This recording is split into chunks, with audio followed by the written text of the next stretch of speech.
এটি একটি বৈধ রেলওয়ে ডিপার্টমেন্টের একটা মানে কোম্পানি বা বলতে পারো রেলওয়ে ডিপার্টমেন্টের একটি ডিপার্টমেন্ট।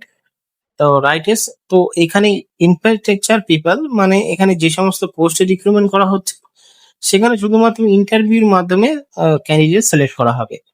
আজকের এই ভিডিওতে পুরো বিস্তারিতভাবে জানবো এবং ভিডিওটি সরাসরি দেখতে থাকো, কারণ এই সমস্ত পোস্টে অনেকেই চাকরি করে এবং চাইলে আবেদন করতে পারো যদি শিক্ষাগত যোগ্যতা তোমাদের কাছে থাকে, বৈধ শিক্ষাগত যোগ্যতা। আর বৈধ সার্টিফিকেটের মাধ্যমে অ্যাপ্লিকেশন করতে হবে, যেরকম আধার কার্ড। যেহেতু এটি একটি সেন্ট্রালের চাকরি, তো আধার কার্ড ম্যান্ডেটরি লাগবে। এবং যদি ভোটার আই কার্ড থাকে, পাসপোর্ট থাকে, তাহলে আরো ভালো।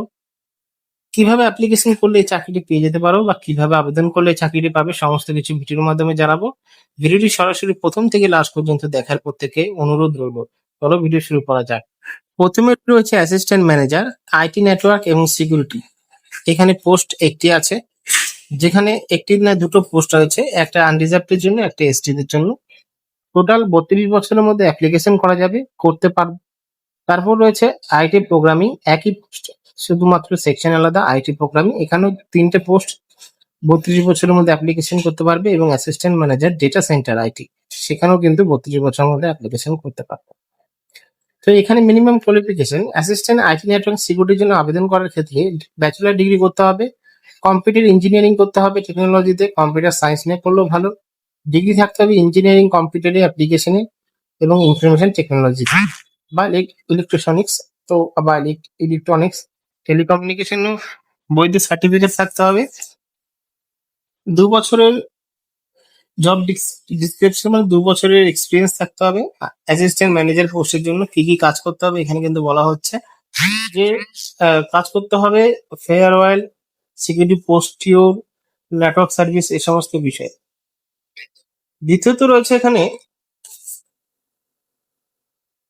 আইটি প্রোগ্রামিং, এখানেও ব্যাচেলার ডিগ্রি করতে হবে, সেম কোয়ালিফিকেশন, পুরো সেম, কোনোটাই আলাদা নয়, পুরো সেম টু সেম কোয়ালিফিকেশন। এখানে যদি চাইলে পারো আইটি প্রোগ্রামিং, বা এখানে আরেকটা পোস্ট রয়েছে যেটা হলো আইটি নেটওয়ার্ক সিকিউরিটি, দুটো সেম পোস্ট, দুটো সেম পোস্টের জন্য অ্যাপ্লিকেশন করতে পারো। এবং তৃতীয় নম্বর রয়েছে হলো আইটি ডেটা সেন্টার, একই সমস্ত পোস্টের জন্য একই শিক্ষাগত যোগ্যতা, একই এক্সপিরিয়েন্সের প্রয়োজন রয়েছে।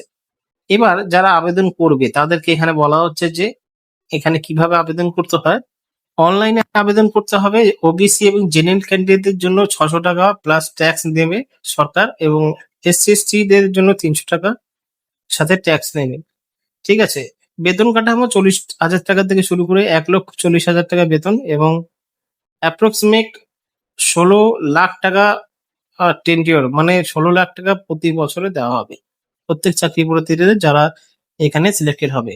যেটা আমি বলতে চেয়েছিলাম, ইন্টারভিউর মাধ্যমে রিক্রুটমেন্ট করা হবে। যারা শর্ট লিস্টে প্রকাশিত হবে নাম, তাদেরকে ইন্টারভিউ নেওয়া হবে, ইন্টারভিউর মাধ্যমে এখানে সিলেক্টেড করা হবে পার্সন। কোথায় কোথায় পরীক্ষা হবে? দিল্লি, কলকাতা, বেঙ্গালোর, মুম্বাই, ভুবনেশ্বর, গুয়াহাটি, এই 6টি জায়গায় হবে পরীক্ষা। এবার সিলেবাস এখানে দেখতেই পাচ্ছ, পুরোটা সিলেবাস কিন্তু এখানে দেওয়া আছে। তাছাড়া আরো বিষয় জানার জন্য অবশ্যই আমাদের টেলিগ্রাম চ্যানেলে জয়েন হয়ে যাবে, সেখানে কিন্তু আমি নোটিশটা দিয়ে দেবো। সেখান থেকে ডাইরেক্টলি rise.com ওয়েবসাইটে গিয়ে প্রথম রেজিস্ট্রেশন করতে হবে। রেজিস্ট্রেশন করবে, আপনার নাম নাম্বার এবং বৈধ ইমেল দিয়ে রেজিস্ট্রেশন করতে হবে। সেখান থেকে রেজিস্ট্রেশন নাম্বার পাবে, তারপর লগ ইন করে সমস্ত পোস্টের জন্য আবেদন করতে পারো।